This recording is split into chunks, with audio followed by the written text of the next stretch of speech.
Alright, last video is a little long. I believe this is part 4. Might be 5. I don't know. Kind of lost track.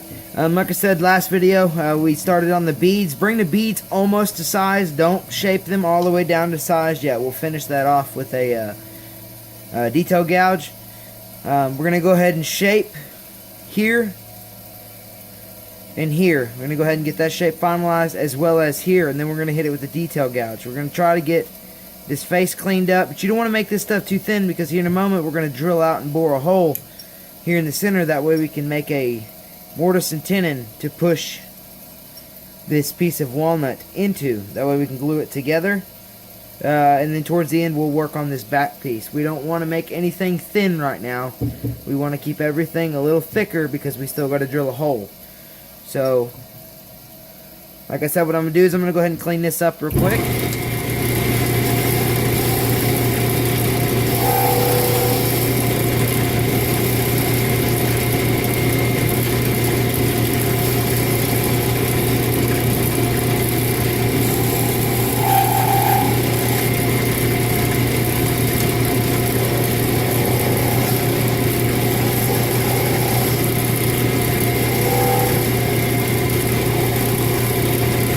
Really hard to make something round, at least for me,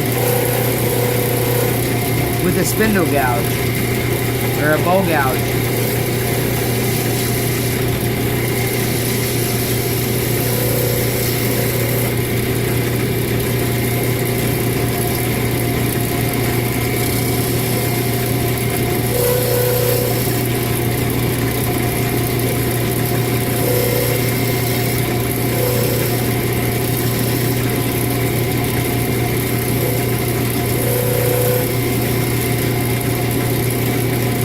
You want to try to do everything in clean, sweeping, one single pass. You don't want to try to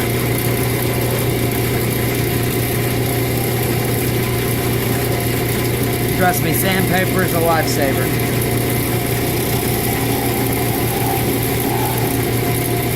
Okay, we got that cleaned up.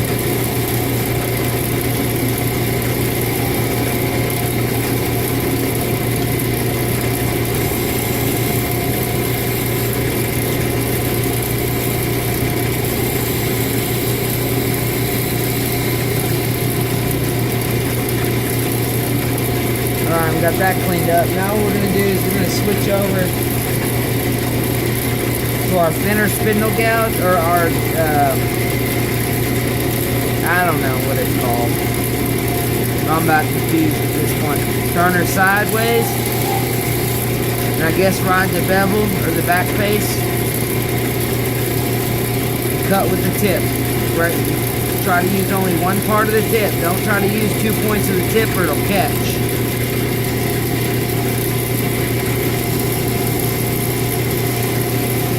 Might get lucky and see me do it. Mess it up. Hopefully not.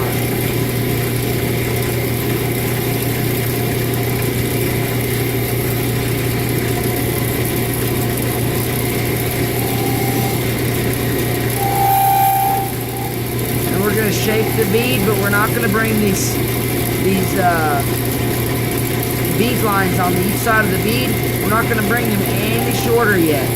We'll do that later.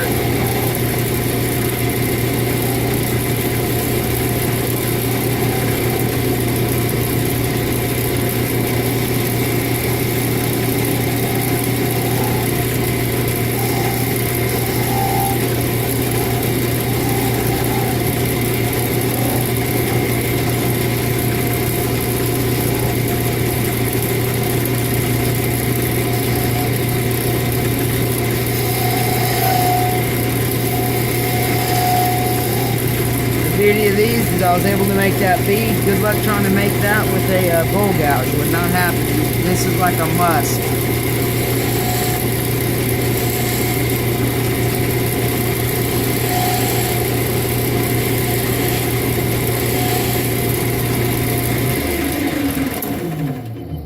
Alright.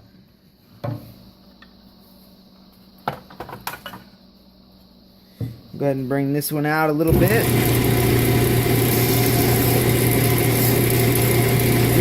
bit, nothing major. We'll bring the rest of it down here later. What we're going to do now is we're going to go ahead and drill the hole out for the tenon. Okay?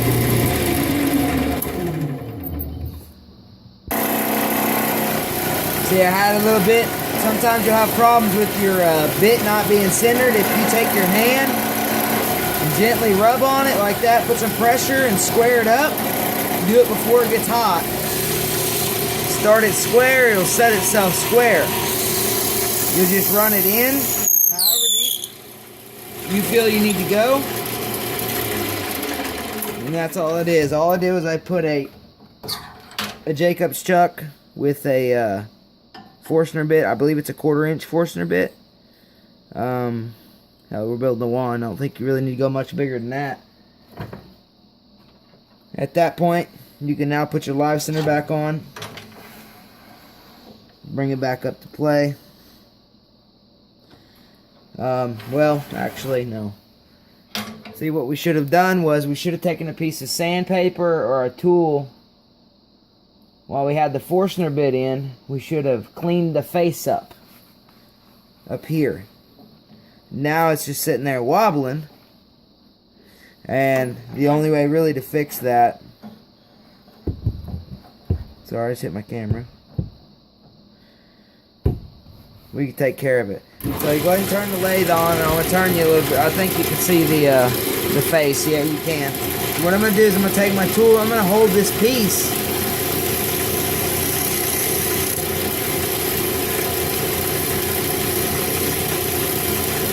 I'm not trying to take a lot off.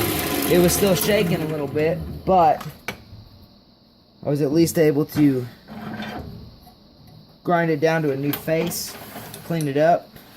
We'll bring our live center back.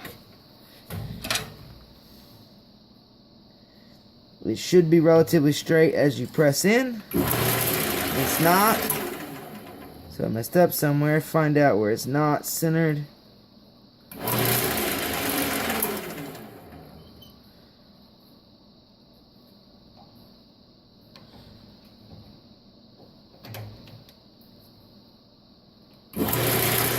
There we go, we got our center backed up.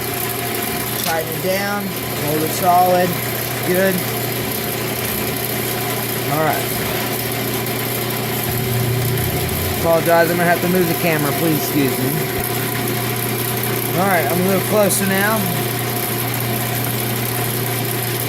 What we'll do is we'll go ahead and get our detailing spindle gouge. We've already shaped this one here. We're going to go ahead and go back here and shape this one. I jumped to the larger size. We've got that hole dug out so we can now start to finalize the shape.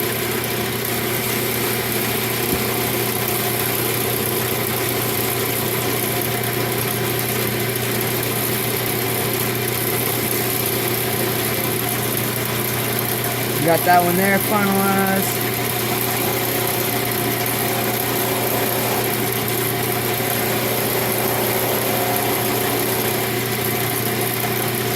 And all I'm really cutting with is I'm setting the piece against the back side of the bevel, whatever they call it. And I'm only catching with this very tipped edge.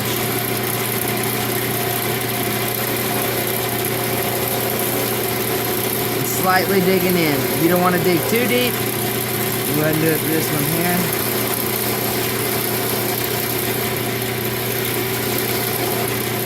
That's just what seems to work for me.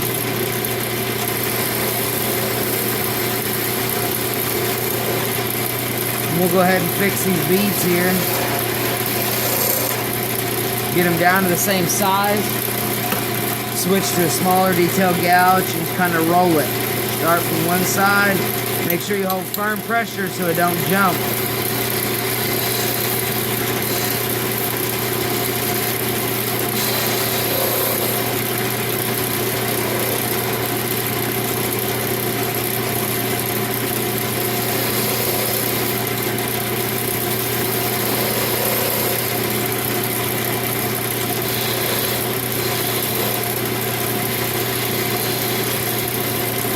Roll it round. This one's a little smaller than this one.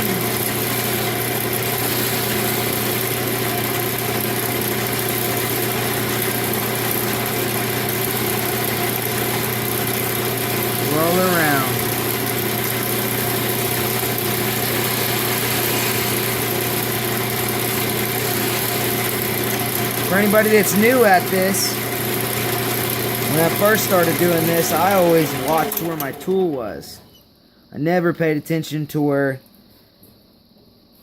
And then you'll find that as you're turning, see where your tool's at when you start, but then you want to look at the adjacent side of the piece, the part that's coming towards you. That way you can see what has been removed because it's already been cut and coming back towards you. And that makes it makes a world of difference to not pay attention to the wrong thing. What we'll do is we'll go ahead and get us a skew chisel out. We're going to shape light passes. We're not pushing at all. We're kind of letting the material fall off on its own.